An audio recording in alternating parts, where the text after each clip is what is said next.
Hi friends, welcome back to my channel Samayal say. இன்னைக்கு நம்ம சமையல்ல சூப்பரான வெண்டைக்காய் கார குழம்பு எப்படி செய்யறதுன்னு பார்க்கலாம் வாங்க. குழம்பு செய்யறதுக்கு முன்னாடி வெண்டைக்காவை நல்லா வறுத்துக்கலாம்.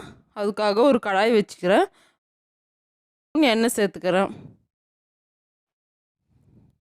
எண்ணெய் நல்லா சூடானதும் பாருங்க வெண்டைக்காவை கழுவி இந்த அளவுக்கு கட் பண்ணி வச்சுக்கிறேன். அதை சேர்த்துக்கிறேன்.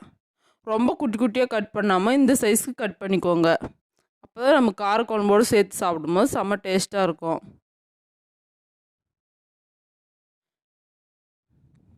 நல்லா பொன்னிறமாக வறுத்துக்கலாம். நம்ம இந்த ஸ்டெப் சேர்த்தனால வெண்டைக்காயில் இருக்கிற வலுவழுப்பு தன்மையெல்லாம் போயிட்டு சூப்பராக இருக்கும் குழம்பு.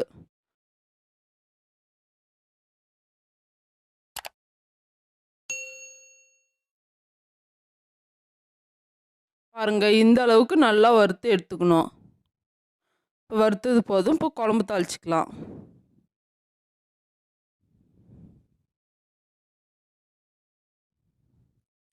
குழம்பு செய்யறதுக்காக ஒரு கடாய் வச்சுக்கிறேன். கடாய் சூடானதும் 5 டேபிள் ஸ்பூன் எண்ணெய் சேர்த்துக்கிறேன்.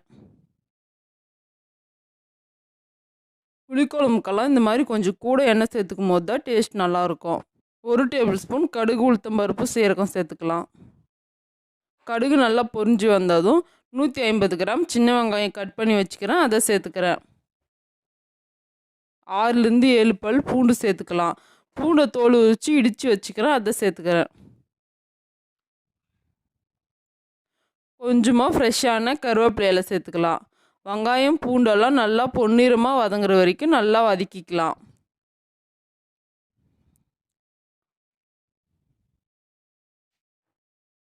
ரெண்டு டேபிள் ஸ்பூன் இஞ்சி பூண்டு பேஸ்ட் சேர்த்துக்கலாம். இஞ்சி பூண்டோட பச்சை வாசனை போகிற வரைக்கும் நல்லா வதக்கிக்கலாம்.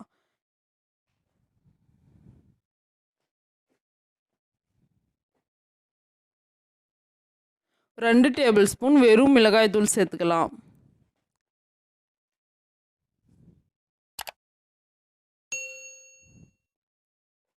சேர்த்துட்டு நல்லா வதக்கிக்கலாம். கேஸ் கம்மியாக வச்சு வதக்குங்க. தீயாமல் வதக்குங்க.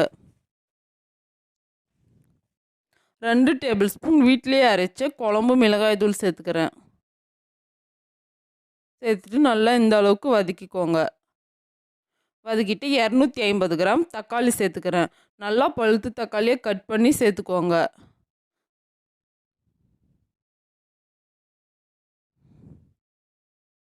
1 டேபிள் ஸ்பூன் கல்லுப்பு சேர்த்துக்கிறேன். கல்லுப்பு சேர்க்கும் போது தக்காளி நல்லா சீக்கிரமாக சாஃப்டாக வதங்கிடும்.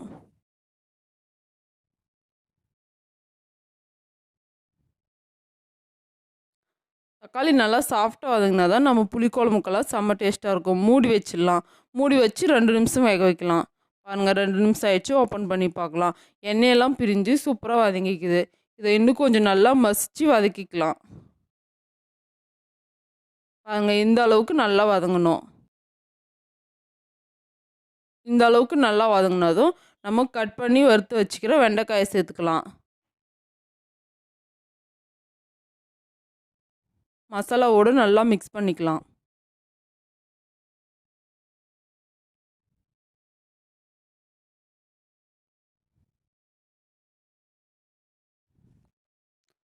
மிக்ஸ் பண்ணி ஒரு 2 நிமிஷம் வேக வச்சுக்கலாம். ஒரு லெமன் சைஸ் புளியை தண்ணியில் கரைச்சி வச்சுக்கிறேன். அதை சேர்த்துக்கிறேன்.